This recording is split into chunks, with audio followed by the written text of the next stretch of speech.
नमस्कार फ्रेंड्स। देखिए आज हम लोग का एक नया टॉपिक, ये टॉपिक जो है प्लांट सेल या पादप कोशिका सेल बायोलॉजी का सभी टॉपिक कंप्लीट कर चुके थे। हमने बताया था इसको, लास्ट में हम इसको वीडियो डालेंगे जो है, और इस वीडियो को अगर अच्छे से आप समझ लेंगे, याद रहे कि टोटल सेल बायोलॉजी का जो इम्पोर्टेंट टॉपिक है सब कुछ इसी फिगर में कंप्लीट हो जाएगा। तो आज डिटेल हम लोग पढ़ेंगे प्लांट सेल और इसी से कोरिलेट कर लेंगे हम एनिमल सेल के बारे में भी। तो ध्यान रखिए, हम स्टार्ट करने जा रहे हैं वीडियो। देखिए पहला स्टार्ट करते हैं यहाँ प्लाज्मोडेस्माटा से। देखिए प्लाज्मोडेस्माटा है क्या, एक बात और, टोटल हमने इसको इंग्लिश में लिखा हुआ है, ये क्लास 9 और क्लास 11 के लिए कंपल्सरी है और सबको हम हिंदी में भी बोल रहे हैं, ध्यान रखिएगा। देखिए प्लाज्मोडेस्माटा को हिंदी में प्लाज्मोडेस्माटा ही कहते हैं। इसका मुख्य रूप से काम क्या होता है, जो सेल होते हैं, सेल जैसे 6 गोल्स यहाँ पे दिखाए गए हैं, चारों इसे जितने भाग दिखाए गए हैं इसके साइड में सेल होता है। तो सेल का कंटेंट्स, एक सेल का कंटेंट जो दूसरे सेल में जो अटैच होता है, तो जो भी मैट्रिक्स होते हैं इस मैट्रिक्स का आदान प्रदान करने का काम करता ही है। ये मुख्य रूप से काम होता है प्लाज्मोडेस्माटा का। क्लियर। अब बात करते हैं हम लोग सेल वॉल। देखिए सेल वॉल को हम लोग हिंदी में कोशिका भित्ति बोलते हैं। हम लोग कोशिका भित्ति का महत्वपूर्ण काम क्या होता है, ये पहली बात सेलुलोज का बना होता है, ये पॉलीसैकेराइड्स होता है और इनकी खास बात क्या होती है, ये परमिएबल होती है, मतलब पारगम की झिल्ली होती है सेल वॉल। तो सेल वॉल स्पेशली कैरेक्टर किसका, तो प्लांट सेल का, जबकि एनिमल सेल में सेल वॉल नहीं पाया जाता है। नेक्स्ट बात करते हैं प्रोटोप्लाज्म। आप देख सकते हैं प्रोटोप्लाज्म जैसे सेल वॉल समाप्त होता है, ये एक लाइन दिखाई दे रही है, जो ब्लू कलर की लाइन आपको दिखाई दे रही है, इसी लाइन को हम बोलते हैं protoplasm. Protoplasm just beneath the cell wall, मतलब सेल वॉल के जैसे अंदर आएंगे आपको लाइन दिखाई दे रही है, क्या प्रोटोप्लाज्म, जिसको हिंदी में बोलते हैं जीव द्रव्य। हक्सले नामक वैज्ञानिक ने कहा था कि जीव द्रव्य ही जीवन का भौतिक आधार है, अर्थात किसी भी सेल में प्रोटोप्लाज्म का होना अनिवार्य है और इसकी वजह से ही यह हम बता सकते हैं कि वो सेल लिविंग है या नॉन लिविंग, किसके, प्रोटोप्लाज्म के अनुसार। अब बात करते हैं जैसे हम सेल का अंदर आएंगे, जो आपको टोटल डॉट लाइक स्ट्रक्चर दिखाई दे रहा है, लाइक मैट्रिक्स, ये द्रव्य दिखाई दे रहा है आपको, ये जितने द्रव्य आपको दिखाई दे रहे हैं ये क्या होता है, साइटोप्लाज्म। ठीक। अब याद रखिएगा इसी साइटोप्लाज्म के अंतर्गत जितने सेल ऑर्गेनेल्स होते हैं, टोटल प्लांट सेल या एनिमल सेल के अंदर जितने सेल ऑर्गेनेल्स होते हैं वह साइटोप्लाज्म के अंतर्गत ही होते हैं, जिसको हिंदी में बोलते हैं लोग कोशिका द्रव्य। अब आगे बात करते हैं साइटोप्लाज्म के बारे में।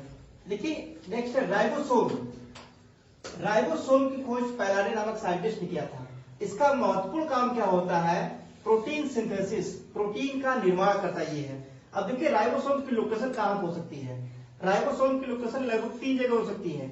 एक तो इंडोप्लाज्मिक रेटिकुलम के ऊपर, एक केंद्रक कला के ऊपर, और तीसरा ध्यान रखिएगा जो है, और ये माइटोकॉन्ड्रिया, और उसके बाद क्या, क्लोरोप्लास्ट में पाया जाता ये है राइबोसोम। राइबोसोम का मुख्य काम प्रोटीन सिंथेसिस। नेक्स्ट बात करते हैं गोल्गी बॉडी। देखिए गोल्गी बॉडी की खोज कैमिलो गोल्गी ने किया। कैमिलो गोल्गी ने और यह भी प्रूव किया कि सिंथेसाइज मतलब सिंथेसिस का काम करता है, जैसे फैट, वसा के निर्माण का भी यह सिंथेसिस करता ही है और इसको स्टोर भी करने काम करता ही है। गोल्गी बॉडी का जो दूसरा नाम है, इसको हम लोग बोलते हैं ट्रैफिपोलिस। ये होता है ट्यूब लाइक स्ट्रक्चर आपको दिखाई दे रहा है, ट्यूब लाइक स्ट्रक्चर दिखाई दे रहा है, ये आपका क्या, गोल्गी बॉडी बोलेंगे हम, या गोल्गी का है, या गोल्गी एपार्टस। इसी गोल्गी बॉडी को याद रखिएगा, इसी गोल्गी बॉडी को हम प्लांट में डिक्टियोसोम के नाम से जानेंगे। This is also known as dictyosome. Next बात करते हैं RER। This is a type of endoplasmic reticulum. ये देख सकते हैं केंद्रक कला के चारों तरफ जो केंद्रक छिद्र होते हैं, इसी केंद्रक छिद्र से ट्यूबुल लाइक स्ट्रक्चर दिखाई दे रहे हैं। यह नलिका रूपी जो संरचना आपको दिखाई दे रहे हैं, इधर भी इधर भी, और ये इनके ऊपर जो दानेदार राइबोसोम दिखाई दे रहे हैं, और इन्हीं टोटल स्ट्रक्चर को बोलेंगे RER, रफ इंडोप्लाज्मिक रेटिकुलम, मतलब खुरदुरी अंतःप्रतली जालिका on the basis of ribosome. अगर राइबोसोम प्रेजेंट है इसको क्या बोलेंगे हम, खुरदुरी अंतःप्रद्रवी जालिका। उसके बाद देखते हैं हम लोग, ठीक इसके नीचे आपको दिखाई दे रहा है lysosome. This is the interesting part, lysosome. This is also known as suicidal bag, जिसको बोलते हैं आत्महत्या की थैली। डी डुबे ने, याद रखिएगा, लाइसोसोम की खोज किया था और इनकी खोज के लिए इनको नोबेल प्राइज भी दिया गया था। लाइसोसोम एक आत्महत्या की थैली इस तरह काम करता है क्योंकि इसमें एसिडिक कुछ एंजाइम्स पाए जाते हैं और इसी एंजाइम्स के कारण क्या, इसको बोलते हैं आत्महत्या की थैली। नेक्स्ट बात करते हैं क्लोरोप्लास्ट। देखिए नाम स्पष्ट है, क्लोरोप्लास्ट को हम बोलते हैं हिंदी में हरित लवक। हरित लवक इसका जो दूसरा नाम है, दूसरा नाम इसके काम के आधार पर, क्योंकि हरित लवक प्रकाश संश्लेषण की क्रिया में सहायक होता है। सभी हरी पत्तियों में क्या हरित लवक पाए जाते हैं, जिसकी वजह से फोटोसिंथेसिस की क्रिया कर ये फूड का फॉर्मेशन करता है, मतलब भोजन का निर्माण करेगा। और भोजन के निर्माण के कारण ही इसका दूसरा नाम रखा गया है kitchen of the cell, means कोशिका का रसोइया क्लोरोप्लास्ट को कहा जाता है। आगे बात करते हैं हम लोग टोनोप्लास्ट। देखिए टोनोप्लास्ट है क्या, ये आपको टोटल सेल की अगर बात किया जाए तो टोटल सेल में सबसे बड़ी स्ट्रक्चर आपको दिखाई दे रहा है वैक्यूल। यह वैक्यूल याद रखिएगा हिंदी में बोलते हैं हम लोग रिक्तिका या रसधानी। याद रहे रिक्तिका या रसधानी जो होती है, यह टोटल सेल का लगभग 40 to 60% अकेला भाग पाया जाता है। इसीलिए प्लांट सेल में सबसे बड़े स्ट्रक्चर के रूप में वैक्यूल को दिखाया जाता है। यह जो रिक्तिका होती है, रिक्तिका मतलब खाली स्थान, इनके चारों तरफ का जो लेयर आपको दिखाई दे रहा है, यह लेयर का टोनोप्लास्ट। कई बार क्वेश्चन यही पूछा गया है कि रिक्तिका के चारों तरफ का जो लेयर, जो मेम्ब्रेन होता है, उस मेम्ब्रेन का नाम क्या है, तो नाम क्या होता है, टोनोप्लास्ट। और रिक्तिका के अंदर होता क्या है, जो लाइक लिक्विड, जिसको सेल सैप हिंदी में बोलते कोशिका रस, ये क्या होता है, ये आपका कोशिका रस होता है।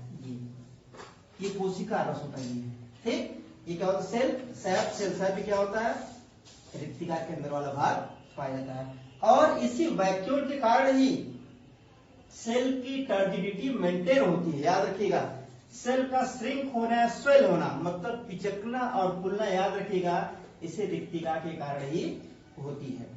नेक्स्ट हम बात करते हैं, देखिए पराक्सीसोम। देखिए जहां पर पराक्सीसोम, एक ग्लाइक्सोम, ठीक, ये सब क्या होते हैं, ये सब, और स्पिरोसोम्स, ये सभी याद रखिए गोल्जी बॉडी से मिलकर बने होते हैं। गोल्जी बॉडी के टूटने से पराक्सीसोम का निर्माण होता है और पराक्सीसोम स्पेशली यह प्लांट सेल में ही पाया जाता है, मतलब एनिमल सेल में नहीं पाया जाता ये है। और कुछ जगह क्या इस एनिमल सेल में भी पाए जाते हैं। यह मुख्य रूप से C3 प्लांट, जो C3 प्लांट होते हैं, यह C3 प्लांट में मुख्य रूप से पराक्सीसोम पाए जाते हैं। और इसका मुख्य रूप से काम यह फोटो रिस्पिरेशन, मतलब प्रकाश शोषण में या प्रकाशीय शोषण में सहायक होता है। कौन, पराक्सीसोम। बात करते हैं हम लोग जो है नेक्स्ट, साइटोस्केलेटन। देखिए साइटोस्केलेटन है क्या, ये एक ऐसा ऑर्गेनल्स या एक ऐसा ऑर्गेनल्स होता है, कोशिकांग जो होता है, ये साइटोस्केलेटन जो टोटल पूरे प्लांट सेल में फैला हुआ रहता है। आप देख सकते हैं पूरे प्लांट सेल में क्या ये फैला हुआ ये है, ये साइटोस्केलेटन। और मेम्ब्रेन, मतलब केवल इसमें क्या एक मेम्ब्रेन इसमें पाया जाता है। ये आपको दिखाया साइटोस्केलेटन।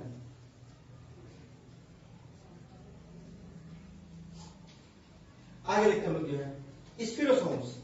स्पिरोसोम्स क्या होता है, यह इनकी लोकेशन कहीं भी हो सकती है, ऐसा नहीं कि ये लोकेशन हमने यहां दिखाया है, ये लोकेशन यही पे हो, इसकी लोकेशन कहीं भी आप फिक्स कर सकते हैं। माइटोकॉन्ड्रिया, देखिए माइटोकॉन्ड्रिया का जो दूसरा नाम, ये बहुत फेमस ये है, इसको हम बोलते हैं power house of the cell on the basis of function. अर्थात इनके कार्य के आधार पर माइटोकॉन्ड्रिया का जो भी कार्य क्या होता है कि कोशिका को ऊर्जा देता है, इसलिए इसको हम लोग हिंदी में बोलते हैं कोशिका का विद्युत गृह। और माइटोकॉन्ड्रिया खोज की बात करें तो खोज कोलिकर ने किया था इसके माइटोकॉन्ड्रिया की खोज। अब बात करते ध्यान रखिएगा, देखिए हमने यहाँ पे स्टार बनाया है, स्टार बनाने का तात्पर्य यह है सेंट्रोसोम, जिसको हिंदी में बोलते तारक का है, और यह मुख्य रूप से एनिमल सेल में ही पाई जाती है। इसीलिए हमने उसको स्टार बनाया ताकि हम आपको पूरा दिखा सकें कि सेल में कितने सेल ऑर्गेन्स पाए जाते हैं। क्लियर? सेंट्रोसोम, तार, काय। बात करते हैं ये न्यूक्लियस। यह देखिए न्यूक्लियस यह सेंटर पार्ट होता है किसी भी सेल का। जैसे हमने आपको बताया कि किसी भी कंप्यूटर का जो हेड होता है वो सीपीयू होता है, इसी तरीके से किसी भी सेल का जो हेड पार्ट होता है वो न्यूक्लियस होता है। इसलिए इस न्यूक्लियस को सेल का ब्रेन कहा जाता है, मतलब इस सेल का मस्तिष्क होता है। और इसके चारों तरफ जो लेयर आपको दिखाई दे रहे हैं, इस लेयर को हम बोलते हैं न्यूक्लियर मेम्ब्रेन या केंद्रक कला। ठीक, अब इस केंद्रक कला के अंदर आप देख सकते हो यहाँ पर आपको स्ट्रिंग लाइक स्ट्रक्चर, धागे नुमा संरचना दिखाई दे रहा है। इस धागे नुमा संरचना को हम बोलेंगे क्रोमोसोम, जिसको बोलते हैं लोग गुणसूत्र। ठीक, यह गुणसूत्र की संख्या हमेशा फिक्स होती है, मतलब 23 जोड़ी या 46 होती है। अब बात करते हैं, देखिए इस केंद्रक के अंदर जो आपको दानेदार संरचना या लिक्विड लाइक स्ट्रक्चर दिखाई दे रही है, इसको हम लोग बोलते हैं क्या है, न्यूक्लियोप्लाज्म, जिसको बोलते हैं केंद्रक द्रव्य। और इसी केंद्रक द्रव्य में यह क्रोमैटिन थ्रेड, मतलब आपको क्रोमोसोम दिखाई देते हैं या गुणसूत्र दिखाई देते हैं। अब सबसे बीचों बीच में जो छोटी संरचना होती है, इस छोटी संरचना को हम लोग बोलते हैं न्यूक्लियोलस, जिसको बोलते हैं केंद्रिका। केंद्रिका की खोज फोंटेना नामक साइंटिस्ट ने किया था। ठीक, और उन्होंने बताया था कि ये आरएनए और राइबोसोम से मिलकर बने होते हैं। ये आप देख सकते हैं टोटल स्ट्रक्चर किसका ये है, और यहाँ पे छूट गया था ये ग्लाइएक्सिसोम और एसईआर। एसईआर क्या होता है आपको जो है, स्मूथ इंडोप्लाज्मिक रेटिकुलम। यह ग्लाइएक्सिसोम भी याद रखिएगा, इंडोप्लाज्मिक रेटिकुलम और गोल्गी बॉडी के टूटने से बनता ये है। तो हम लोग क्या देखकर ध्यान रखिएगा, ये टोटल सेल का जो स्ट्रक्चर है, यह हमने आपको बताया कि स्पेशली 9th के लिए, 11th के लिए आप जितना अच्छे से इसको याद कर सकिए। ये टोटल एक याद रखिए, टोटल एक चैप्टर का एक कैप्सूल है, मतलब छोटे में आपको डिटेल आपको बता दिया गया है। तो आप इसको ध्यान से पढ़ें, और जो दिक्कत तो हमने आपको पहले बताया था, कमेंट्स में आप कमेंट्स बॉक्स में कमेंट्स कर सकते हैं और पूछ सकते हैं। धन्यवाद।